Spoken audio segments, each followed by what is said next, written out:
Дүйнөдө ракка каршы алгачкы вакцинаны адамда сынап көрүштүбү? Социалдык тармактарда дүйнөдө ракка каршы алгачкы вакцинаны адамда сынап көрүшкөнү тууралуу маалымат тарап жатат.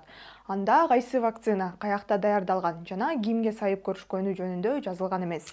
Маалыматта бул вакцина чычкандарда ийгиликтүү сыналганы айтылат. Рак жеңилди. Окумуштуулар организмде бардык шишиктерди жана залалдуу жаңы пайда болгон ткандарды жок кылууга программалай турган вакцина жаратышты. Ооба, жакында эң коркунучтуу оорулардын бири түбөлүккө жоголот. Дарылоо организм үчүн зыянсыз жана оорунун кайра кайталанышынан сактайт.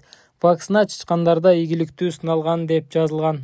Биз бул билдирүүнү текшерип көрдүк. Быйыл августта чет өлкөлүк басылмалар Улуу Британияда алгачкы вакцина сыноодон өтүп жатканын жазышкан. Маалыматта BioNTech компаниясы BNT116 вакцинасын иштеп чыкканы. Анда COVID-19 каршы кээ бир вакциналар сыяктуу эле матрицалык РНК технологиясы колдонулганы айтылат. Бул иммундук системага рак клеткаларын таанып, аларга кол салууга жардам берет. BBC басылмасынын орус кызматы вакцинаны сыноого биринчилерден болуп өпкө рагы менен ооруган 67 жаштагы Януш Шрач аттуу жаран ыктыярчы болгонун жазган. Януш өзү илим менен алектенип, жасалма интеллект жаатында иштеп жаткан адам болгондуктан бул изилдөөгө катышууну туура көргөн.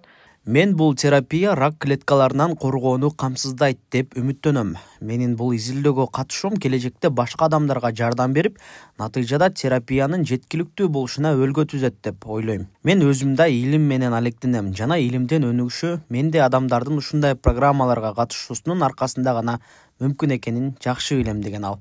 Вакцина Януштан башка 130 ыктыярчыны чогултуп, жет өлкөнүн аймагында жайгашкан 30дан ашык изилдөө борборунда сынап көрүлмөк болгон.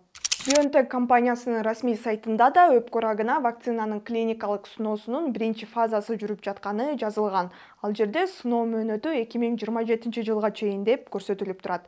Вакцина адатта толук жарамдуу деп эсептелүү үчүн 4 фазада сыноодон өтөт. Дүйнөлүк саламаттыкты сактоо уюму рак дүйнөдөгү бардык өлүмдүн экинчи негизги себеби экенин билдирген. 2018 жылы бул оорудан болжол менен 9,6 миллион адам каза болгон.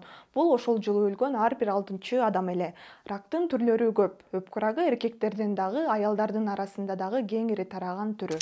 Жыйынтык: өпкө рагына вакцина сыноодон өтүп жатканы чын, бирок клиникалык сыноолор аягына чыга элек.